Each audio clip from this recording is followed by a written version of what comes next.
अब देखो यार, मैं बोलूंगा तो आप बोलेंगे कि मैं बोलता हूँ, लेकिन बोलना जरूरी भी तो है। ये मार्वल है कि कुत्ते की दुम बन चुका है जो सुधरता ही नहीं।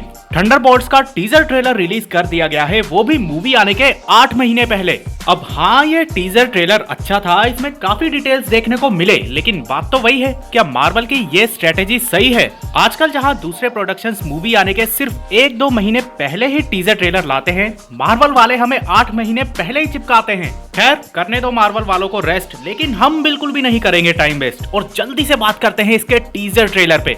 तो बॉस, सबसे पहले ट्रेलर अच्छा था, 2 बहुत ही बड़ी डिटेल निकल के आई है, उनके बारे में बाद में बात करेंगे। फिलहाल ट्रेलर देख के अंदाजा लगाया जा सकता है कि मूवी ग्राउंड लेवल पे होने वाली है, मल्टीवर्स से इसका कोई भी लेना देना नहीं होगा। वेल, यहाँ हमें देखने को मिले हैं Bucky, John Walker, Red Guardian, Yelena, Ghost and Taskmaster, यानी कि 3 मुस्टंडे और 3 मुस्टंडी। और ये भी दिख रहा है कि इन सबकी लाइफ हो चुकी है एकदम ठंडी, क्योंकि उनकी लाइफ में कोई मकसद नहीं बचा है कि वो क्या करें, किसके लिए लड़ें, कहाँ जाएं, क्या पकाएं, क्या खाएं, नंगे नहाएं, कुछ भी नहीं। प्रॉब्लम यह है कि इनके पास ताकत काफी ज्यादा है, लेकिन इनमें से आधों का दिमाग तो आधा है। खैर, फाइनली इन लोगों को सेम मिशन पर भेजा गया है, लेकिन अलग अलग।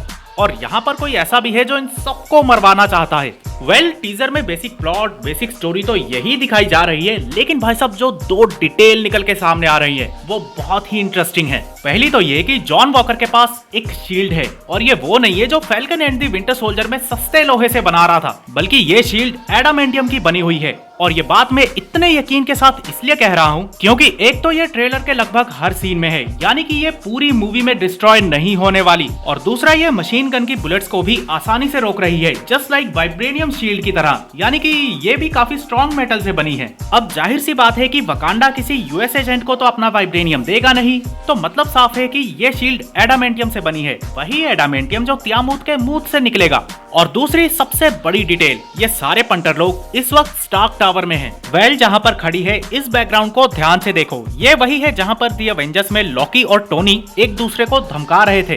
फ्रेम बाय फ्रेम दोनों ही पिक्चर्स को देखने पर आप इसको क्लियरली समझ पाओगे। अब स्टार्क टावर दिखने से यहाँ पर 3 बड़ी चीजें हो सकती हैं। सबसे पहले तो हमें ये पता चलेगा कि स्टार्क टावर किसने खरीदा था, और अगर मैं गलत नहीं हुआ तो शायद यही वो बंदा होगा। और दूसरी चीज, मूवी के एंड होने तक यही टावर थंडरबोल्ट्स का हेडक्वार्टर बन सकता है। और तीसरी चीज, शायद हमें टोनी स्टार्क के बीते कल की कोई हिडन डिटेल भी देखने को मिल जाए। इसके अलावा अवेंजर्स की न्यूयॉर्क बैटल का म्यूजियम हमें इसी टावर में देखने को मिलेगा। वेल, एक खास चीज आपको दिखाता हूँ। एंड के सीन में ऐसा प्रिटेंड किया जा रहा है कि जैसे बकी इनकी गाड़ी पर अटैक कर रहा है, लेकिन ऐसा नहीं है। बकी जब बाइक से उतरता है तो उसके और थंडरबोल्ट्स की गाड़ी के बीच एक मिलिट्री की गाड़ी है, बकी इसको टारगेट करेगा। तो क्या लगता है आपको कि थंडरबोल्ट्स का ये गैंग मार्वल के लिए एक नई उड़ान भरेगा? कमेंट करके बताएं।